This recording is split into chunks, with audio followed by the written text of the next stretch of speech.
right? So this is so this process is known as hardening of oil. Okay, now we'll write the significance of this hardening of oil, what it is. So the double bond will get saturated. Double bond will get saturated, and in the process, the melting point of the oil will increase. So what will happen is, during the hardening,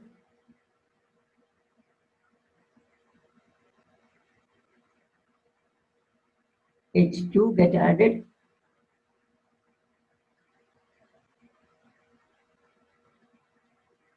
melting point increases.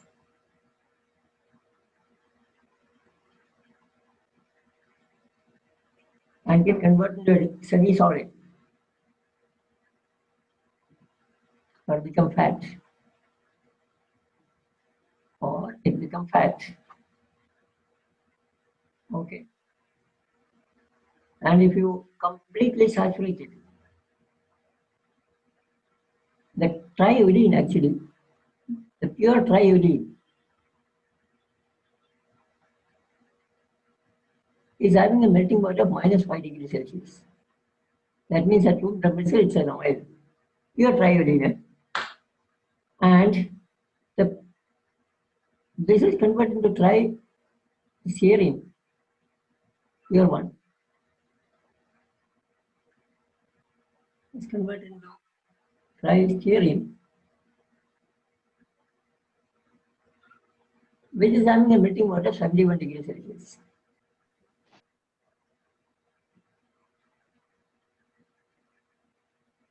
And that is why it is called hardening of oil. That is the reason why it is hardening of oil. And this product, and remember, nobody, and two things you have to remember: all the oil will not be containing only like this structure. It will be a mixture, and all they will not be having -5 degrees melting point. There will be some of the oil will be having something like maybe 12 degree, 13 degree melting point. And that is the reason why in the coconut oil, pure coconut oil will become solidified during the winter season, even in our place. You must have noticed that. Okay, so that is so this is basically about hardening of oil. Hardening of oil is nothing but a vanaspati manufacture by hydrogenation. So this is about the lipids and fats, waxes, lipids and fats. Now what we will take up is the next unit or next subsection, that is nucleic acid. Probably that is going to be last part of our discussion, if I am not mistaken. Yeah. So we'll start with the most vital component of organic chemistry. If I consider organic chemistry as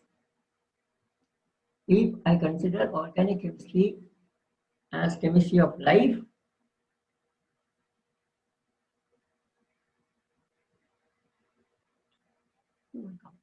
okay. Yeah. So if we consider this organic chemistry as chemistry of life,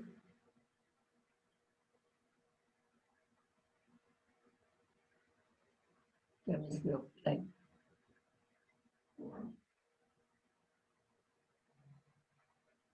then probably I feel the most important component of life is nucleic acid. We have two types of nucleic acid. You are by heart, you must have by hearted this. Everyone knows it. RNA and DNA. If I ask you what's the difference between RNA and DNA, you will very easily you will tell what the differences are. Because normally plus two students typically by heart. Okay. Let us see what is the structure of nucleic acids. Now in body, nucleic acids are normally present in combination with proteins. Nucleic acids are generally present in combination with proteins. That means they can be very easily coagulated. We have seen the proteins have the property of getting coagulated, right? Coagulation, we have already studied it. So, the nucleic acids are combined with protein. Nucleic acid plus protein. This is how it is present in the body. Certain different proteins. We are not worried about what is structure of the protein. And that is known as nucleoprotein.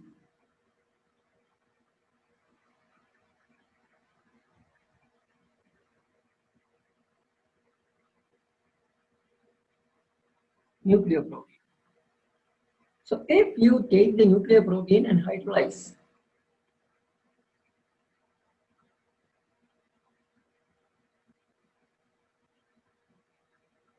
okay, hydrolyze them, they will be breaking into nucleic acid plus protein. Of course, the hydrolysis under suitable condition. So, nucleoprotein is the first step in the separation of nucleic acid and their components. Now, if you take nucleic acid, then A stands for nucleic acid, and control the hydrolysis. Okay, control the hydrolysis.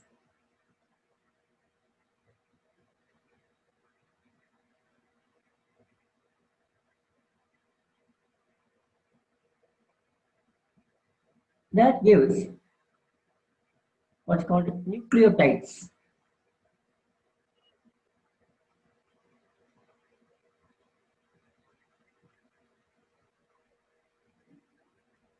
And if you hydrolyze it further, again under controlled condition,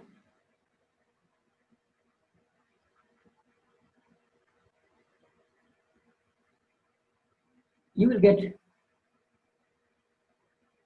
nucleoside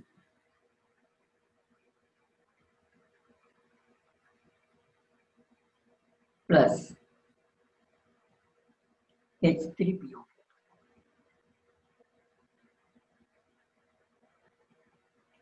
So what is nucleotide?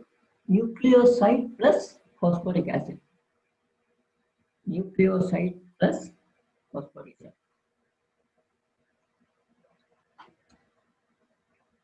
Now further, if you hydrolyze, if we hydrolyze nucleoside with water,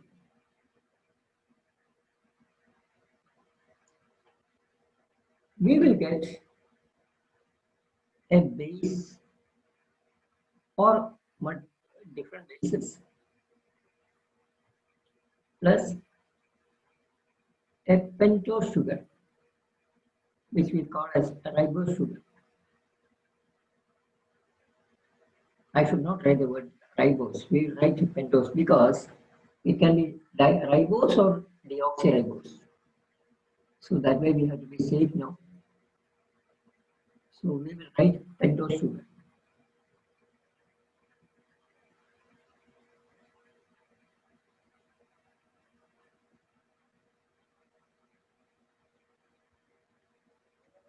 Now let us talk about these bases. What are the bases? We have two types of bases. Two of them. There are two pyrimidine bases.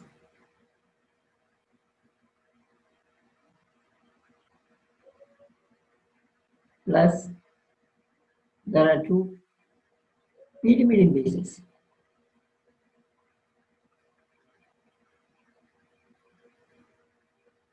Pyrimidine bases.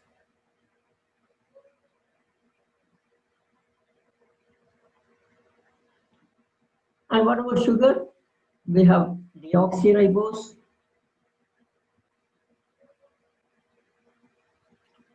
deoxyribose or ribose or ribose.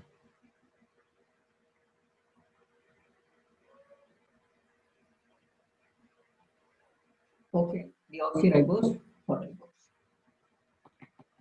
What's the difference between deoxyribose and ribose?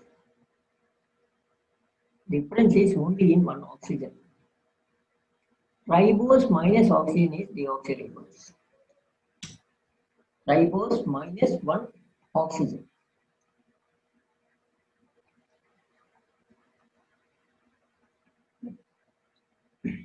Okay.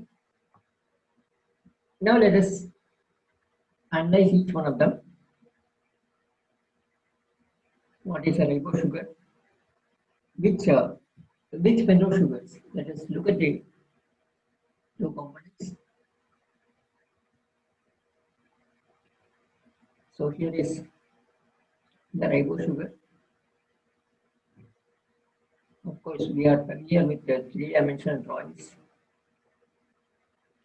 So we'll keep our drawings like this. Let us see. We have the OH on the top. And here we have two OH downside.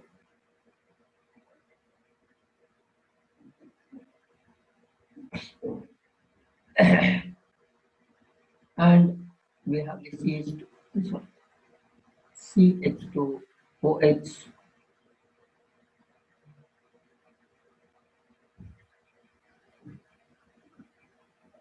on the top.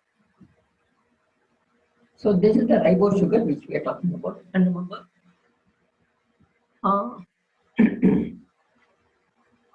can you find out whether this is D or L?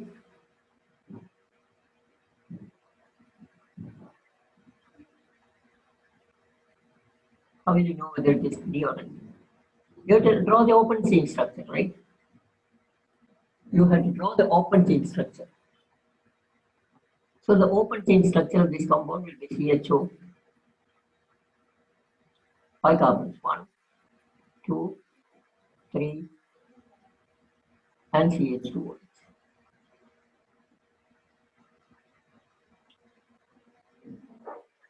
Okay.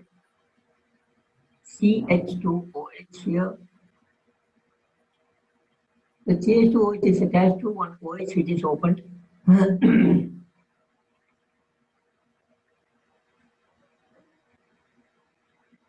Right. Suppose this OH, let us see, let us open this up. If we open this will become the aldehyde group, and OH will be here.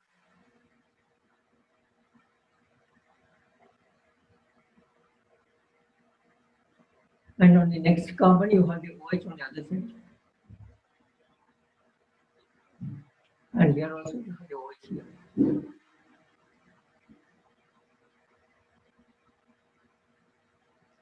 So this is what you mean by D ribose sugar.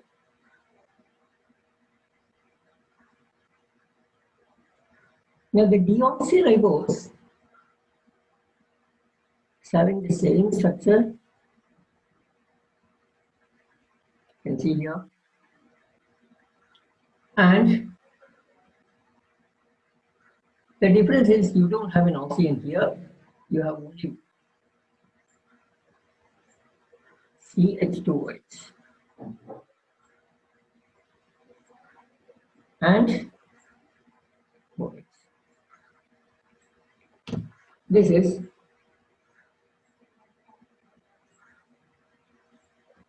deoxyribonucleic.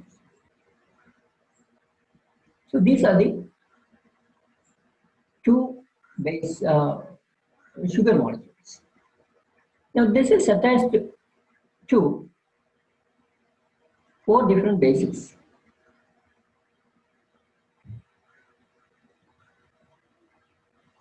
Two of them are purine bases, two of them are pyridine bases. So let us look at the purine bases. What is purine?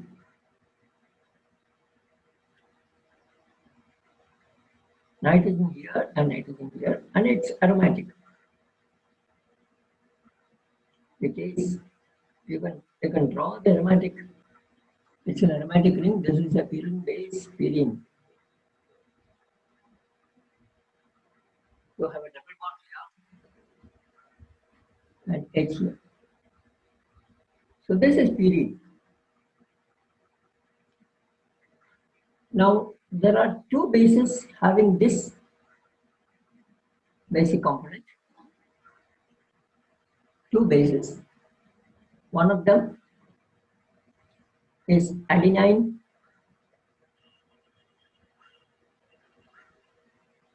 nitrogen here, nitrogen here.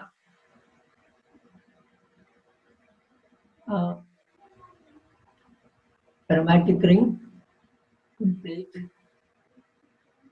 And we have an NH2 here.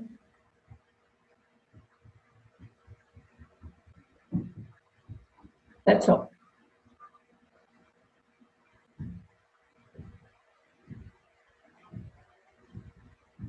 NH and double bond. So this is adenine.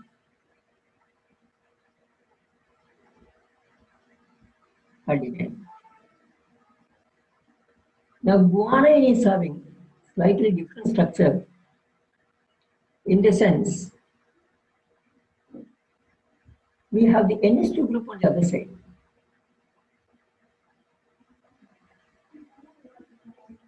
Plus a keto group. A keto group. Nitrogen, nitrogen, double bond, and H.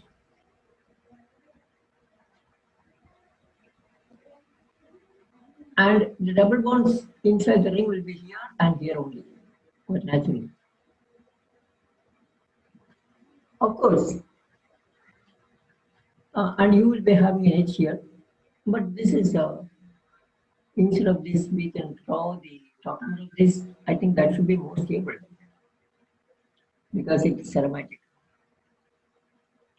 The tautomero will be aromatic in nature.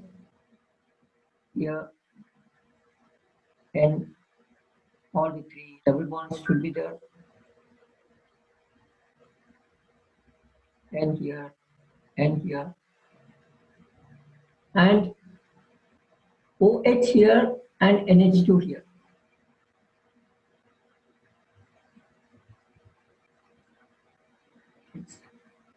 So this is guanine. Either of this structure you can draw it, guanine or guanine. So adenine, guanine. These are the purine bases. Adenine and guanine.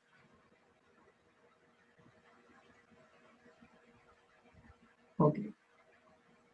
Now there are three pyridine bases.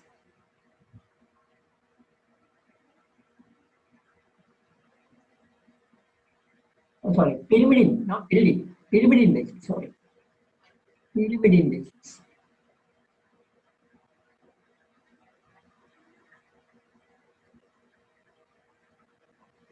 Pyrimidine is nothing but hydrogenated pyridine. So this is pyrimidine. Hydrogen Oh, sorry, not pyrimidine. Oh, that is pyrimidine. Not this. This is pyrimidine. Unsaturated. This is pyrimidine. Now the pyrimidine bases, we have three of them. One is cytosine.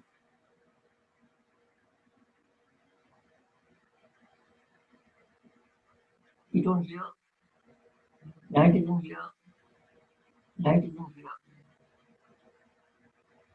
and we have an H here, a double. Oh, sorry, there should not be a double bond. You cannot have a double bond. So you have a double bond here and here, and there is an NH2 here.